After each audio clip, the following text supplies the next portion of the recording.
Hello viewers, आज के video में हम कक्षा 10वीं के सामाजिक विज्ञान में सामाजिक विज्ञान में आपकी 4 पुस्तकें हैं। उसमें समकालीन भारत 2 जो कि भूगोल की पुस्तक है, इसके अध्याय 1 की संपूर्ण तैयारी करने वाले हैं।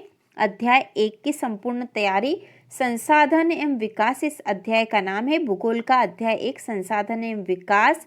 तो इस अध्याय में ब्लूप्रिंट के अनुसार कुल 4 अंक आवंटित थे और इसमें से 2-2 नंबर के 2 प्रश्न पूछे जाएंगे। ठीक है, 2 प्रश्न आएंगे 2-2 नंबर वाले। इस प्रकार 4 अंक है इस पे, संसाधन एवं विकास पे। इस पे कोई भी ऑब्जेक्टिव क्वेश्चन नहीं आएगा, 2-2 नंबर के 2 प्रश्न आने वाले हैं। तो एक महत्वपूर्ण इकाई है। तो हम इसकी तैयारी करेंगे, संपूर्ण रूप से तैयारी कर लेंगे और इससे आपकी वार्षिक और अर्धवार्षिक दोनों ही परीक्षाओं की तैयारी हो जाएगी। इसके बाद हम बाकी वीडियो की भी तैयारी करेंगे। इस चैनल पर हम कक्षा 10वीं की संपूर्ण तैयारी करने वाले हैं। तो शुरू करते हैं। सबसे पहले हम समझेंगे कि संसाधन से आशय क्या है। तो पर्यावरण में पाए जाने वाले जैविक तथा अजैविक पदार्थों मानव की आवश्यकताओं की पूर्ति करते हैं। तो पर्यावरण में जो भी जैविक और अजैविक पदार्थ होते हैं वे मानव की आवश्यकताओं की पूर्ति करते हैं, वह संसाधन कहलाते हैं। हम दूसरे अर्थों में कह सकते हैं कि प्राकृतिक संसाधन तब बनते हैं जब मनुष्य अपने बुद्धि कौशल तथा तकनीकी ज्ञान से उन्हें अपनी आवश्यकताओं की पूर्ति के लिए रूपांतरण कर और अधिक उपयोगी और मूल्यवान बना लेता है। तो कोई सा भी साधन जो प्राकृतिक हो, ठीक है, प्राकृतिक हो, उसे यदि मनुष्य अपने बुद्धि कौशल और तकनीकी ज्ञान से अपनी आवश्यकताओं की पूर्ति के लिए रूपांतरण कर लेगा तो वह संसाधन कहलाता है। तो इसमें जैविक और अजैविक दोनों पदार्थ होते हैं और संसाधन कहलाते हैं। इसके बाद अगला है संसाधनों के प्रकार। तो संसाधन के प्रकार कौन कौन से होते हैं? तो इसके प्रकार को अलग अलग प्रकार से विभाजित किया गया है। जैसे उत्पत्ति के आधार पे, तो उत्पत्ति के आधार पे होते जैव संसाधन और अजैव। जैव संसाधन, इनकी प्राप्ति जीवमंडल से होती है, इनमें जीवन पाया जाता है। ठीक है, जैव संसाधन होते जिसमें जीवन होता है, जैसे मनुष्य जैव संसाधन है, वनस्पति है, पशु है और मत्स्य मतलब मछलियां है। तो इस प्रकार से यह जैव संसाधन के उदाहरण है। इसके बाद होता है अजैव संसाधन। यह संसाधन निर्जीव वस्तुओं से बने होते हैं, जैसे विभिन्न धातुएं और चट्टानें। यह भी संसाधन है, धातुएं और चट्टानें, लेकिन ये अजैव है क्योंकि इनमें जीवन नहीं होता है। जबकि मनुष्य और वनस्पति पशु जैव संसाधन है क्योंकि इनमें जीवन पाया जाता है। इसके बाद दूसरा जो प्रकार है वह है समाप्यता के आधार पर, मतलब उनकी समाप्ति के आधार पे। तो समाप्यता के आधार पर संसाधनों के प्रकार और नाम हमें देखने हैं। तो इसमें आते हैं नवीनीकरण योग्य संसाधन और अनवीनीकरण संसाधन। तो नवीनीकरण योग्य संसाधन वे संसाधन जिन्हें पुनः उत्पन्न किया जा सकता है। ठीक है, नवीनीकरण वाले संसाधन कौन से होंगे? जिन्हें पुनः उत्पन्न किया जा सकता है, जैसे सौर तथा पवन ऊर्जा। इसी प्रकार होते हैं अनवीनीकरण संसाधन। तो संसाधनों का विकास लंबे भूवैज्ञानिक अंतराल में होता है, जैसे ठीक है, जिसे पुनः उत्पन्न नहीं किया जा सकता, जैसे खनिज एवं जीवाश्म ईंधन। तो यहाँ पे सौर और पवन ऊर्जा नवीनीकरण योग्य संसाधन है, जबकि अनवीनीकरण में आ जाएंगे खनिज एवं जीवाश्म ईंधन।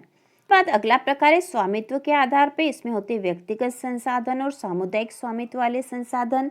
तो व्यक्तिगत संसाधन में वे संसाधन होते जिन पे निजी व्यक्तियों का अधिकार होता है, और सामुदायिक स्वामित्व वाले संसाधन वे होते हैं जिसपे पूरे समुदाय का अधिकार होता है। तो यहाँ पे जैसे व्यक्तिगत संसाधन में क्या आ जाएंगे? मकान, बाग, भूखंड। जबकि सामुदायिक में आ जाएगा तालाब, पार्क, सार्वजनिक खेल मैदान। इस प्रकार यहाँ पे इनका अंतर हम कर सकते हैं।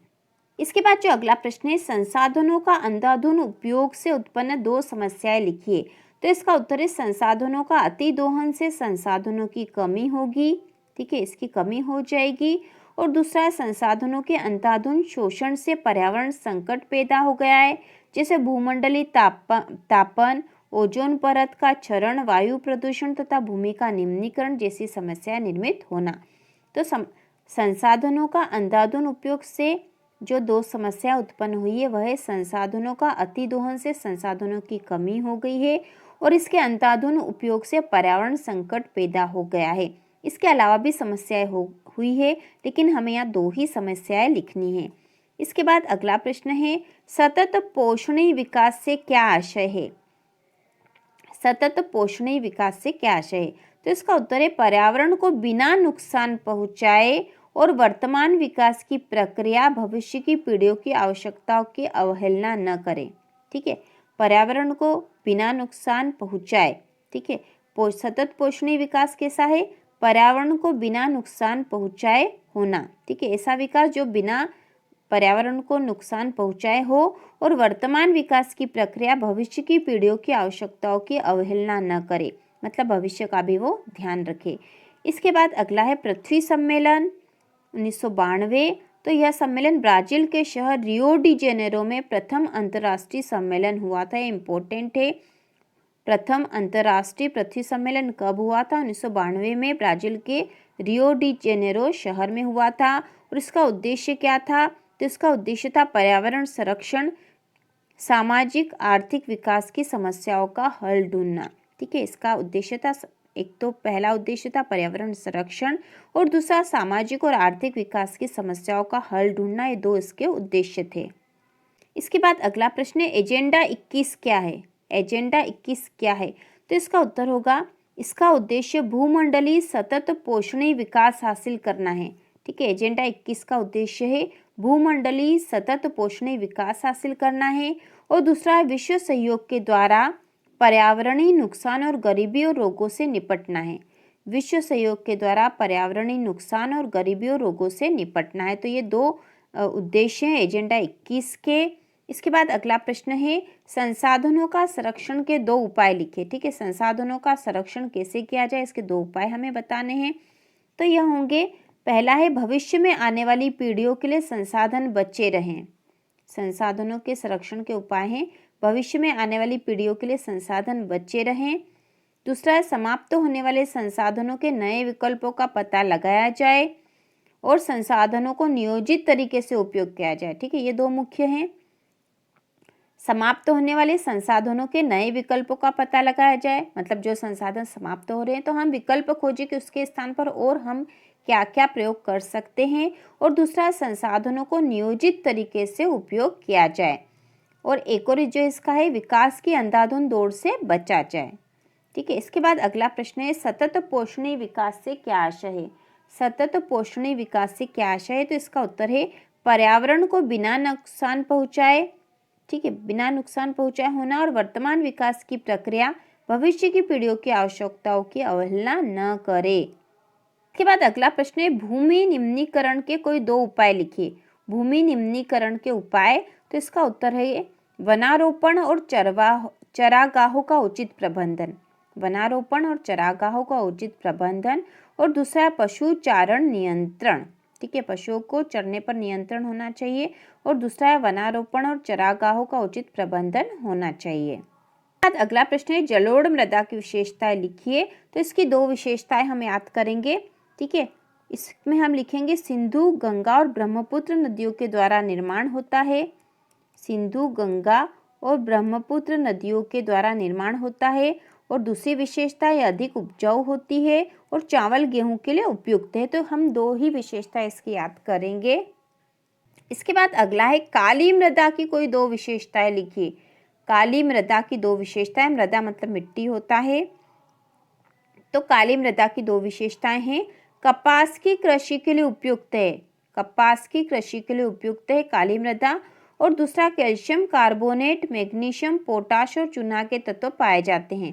कैल्शियम कार्बोनेट, मैग्नीशियम, पोटाश और चूना के तत्व इसमें पाए जाते हैं। तो काली मृदा की दो विशेषताएं हैं यह कि यह कपास की कृषि के लिए उपयुक्त होती है और इसमें कैल्शियम कार्बोनेट, मैग्नीशियम, पोटाश और चूना के तत्व पाए जाते हैं।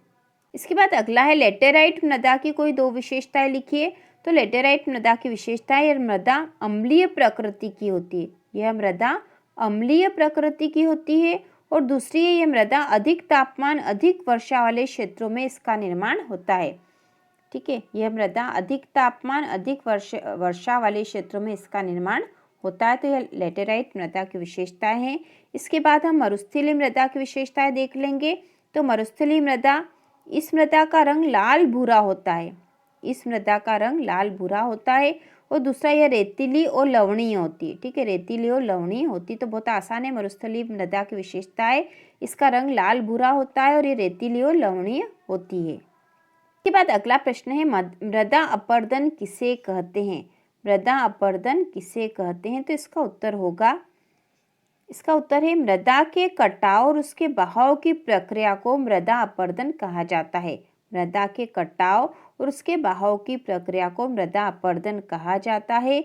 मृदा के बनने और अपरदन की क्रियाएं हैं ये वास्तव में। ठीक है, तो हम यहाँ से यहाँ तक ही याद करेंगे। मृदा के कटाव और उसके बहाव की प्रक्रिया को मृदा अपरदन कहा जाता है। प्रश्न है, मृदा संरक्षण के कोई दो उपाय लिखिए। ठीक है, मृदा संरक्षण के दो उपाय लिखने हैं। तो इसका उत्तर होगा पहाड़ी एवं पर्वतीय क्षेत्रों में सीढ़ीदार खेतों में फसल उगाना और दूसरा वृक्षारोपण करना तथा पशुओं की चराई पर नियंत्रण रखना। यदि प्रश्न ऐसा है, पहाड़ी क्षेत्रों में मृदा अपरदन के रोकथाम के लिए क्या कदम उठाने चाहिए? यदि पहाड़ी क्षेत्रों में पूछा जाए मृदा अपरदन से रोकथाम के लिए उपाय, तब भी हम यही दो उपाय लिखेंगे। ठीक है, मृदा अपरदन को रोकने के उपाय हम दो यही लिखेंगे, यही सही है। क्योंकि आपकी पुस्तक में जो प्रश्न है पहाड़ी क्षेत्रों में मृदा अपरदन की रोकथाम के लिए क्या कदम उठाना चाहिए, तो उसका उत्तर भी यही होगा। तो इस प्रकार हमने भूगोल के अध्याय 1 के सारे जो महत्वपूर्ण प्रश्न है वह तैयार कर लिए हैं। ठीक है, इसी प्रकार के हम आगे भी अध्याय तैयार करते रहेंगे। तो इसी प्रकार के और वीडियो देखने के लिए कक्षा 10 की संपूर्ण तैयारी के लिए चैनल को सब्सक्राइब कीजिए।